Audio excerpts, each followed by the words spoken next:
Buonasera e ben ritrovati con il TG Flash di New Sicilia, di seguito i titoli più importanti del pomeriggio.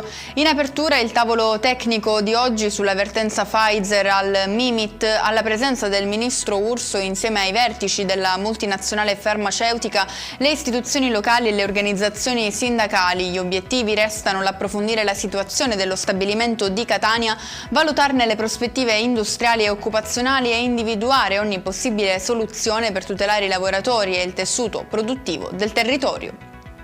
Sui 4 cuccioli di cane trovati abbandonati lungo una strada del Trapanese, morti poco dopo essere stati recuperati da un automobilista, è stata presentata una denuncia alla procura. La richiesta punta ad accertare le cause del decesso degli animali e le eventuali responsabilità di chi li avrebbe abbandonati e di chi sarebbe stato chiamato a intervenire.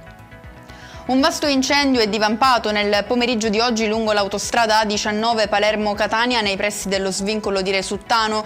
Il rogo avrebbe avuto origine dalle sterpaglie presenti ai margini della carreggiata, propagandosi rapidamente agli alberi circostanti e raggiungendo anche un deposito di barriere in calcestruzzo tipo New Jersey dell'ANAS.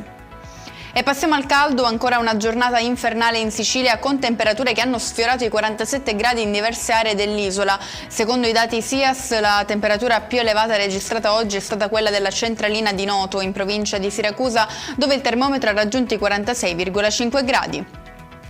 In chiusura il meteo con buone notizie che arrivano dagli esperti. Il caldo pare abbia le ore contate, atteso da domani un netto calo delle temperature un po' ovunque, resta arancione l'allerta incendi in tutta l'isola.